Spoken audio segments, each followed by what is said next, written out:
एक क्वेश्चन है 0.3 gram of hot coffee. देखो पता है क्या कितना है यहाँ पे कॉफी है भाई, ठीक है, which is at 70 degree Celsius, temperature यहाँ पे 70 डिग्री सेल्सियस है, poured into a cup of mass 0.1 kg। Cup का जो मास है ना जिसके अंदर डाली गई ना ये कप एक, उसका मास है 0.12 kg, इसका मास है 0.12 kg।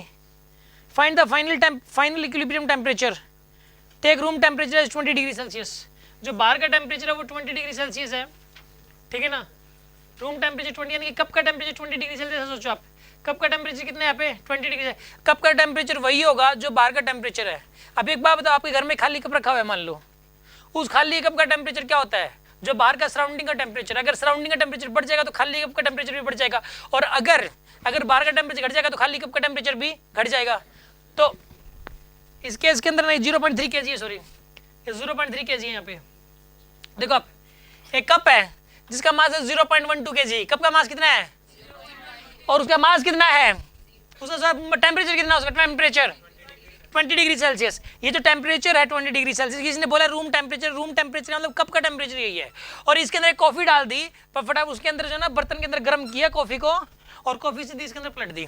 कॉफी का मास है 0.3 kg और टेम्परेचर 70 डिग्री सेल्सियस। लेकिन आपको पता है जब भी वो कप में डलती है ना थोड़ी सी ठंडी हो जाती है तुरंत, कप के अंदर डलते डलते ठंडी, कप के अंदर डलने के बाद ठंडी, क्यों, क्योंकि थोड़ा सा जो कप का टेम्परेचर है वो तो 70 नहीं है ना, इस कॉफी का टेम्परेचर तो 70 था, लेकिन खाली कप का टेम्परेचर तो 70 नहीं था, खाली कप का टेम्परेचर कितना था, सिर्फ 20। तो जब खाली कप में डल भी गई तो भी उसका टेम्परेचर कम हो गया डलते ही। या तो कप को पहले गर्म करो, उसका टेम्परेचर 70 करो, फिर उसमें डालो, फिर इतनी जल्दी ठंडी नहीं होगी। समझ आ रही है ना बात आपको? ठंडे कप में डाल रहे हो आप कॉफी को, ठंडे कप में डाल रहे हो तो कॉफी तो डालती थोड़ी सी ठंडी होगी, एक हीटर। हाँ जी बोलो। फिर कॉफी का बढ़ जाएगा। अगर ये कह रहा है कि अगर कप का टेम्परेचर पहले से ज्यादा कर दे 90 कर दे और कॉफी का 70 है तो क्या होगा बताइए आप, कॉफी का और बढ़ जाएगा, गर्म कप में डाल रहे हो आप।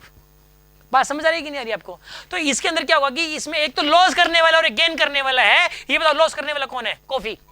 गेन करने वाला कौन है? कप। ये बताओ कॉमन टेम्परेचर कितना हो जाएगा?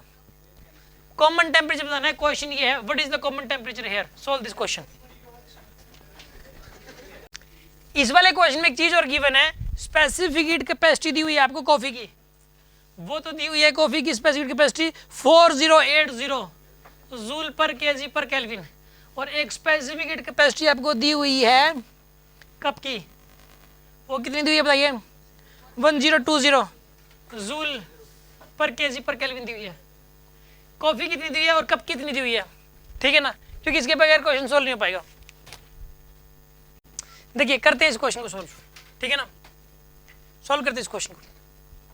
एक लॉस करने वाला, गेन करने वाला, loss equal to gain, principle of calorimetry. मैं आपको एक बात बताऊं, कैलोरीमेट्री के जितने भी क्वेश्चंस हैं सारे के सारे इसी से सोल्व होंगे, लॉस इक्वल टू गेन से, ठीक है ना, loss equal to gain.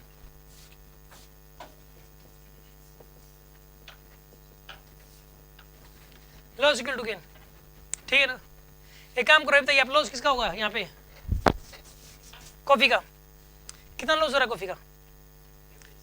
MS delta T. मास कितना है इसका? मास है इसका 0.3 kg। स्पेसिफिक कैपेसिटी कितनी है इसकी? 4080। डेल्टा टी कितना है इसका? 70 माइनस चाहिए ना, ये ना इसमें चेंज। अच्छा एक बात बताइए आप, गेन कितना होता है? MS delta T. मास कितना है इसका? 0.12। स्पेसिफिक कैपेसिटी कितनी है इसकी? 1020। डेल्टा टी कितना है इसका? T minus 20। ये डेल्टा टी है इसका, टी माइनस 20, ठीक है ना। सोल्व करो आप, सोल्व करके आंसर आ जाएगा आपके पास, ठीक है ना। सोल्व करो, कितना आता है?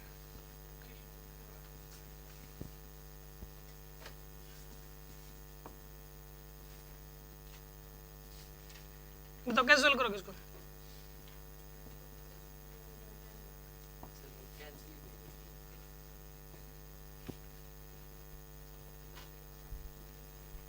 जाएगा आपके पास, ये कैंसिल हो गया ना, ये पता है 10 बचेगा भाई।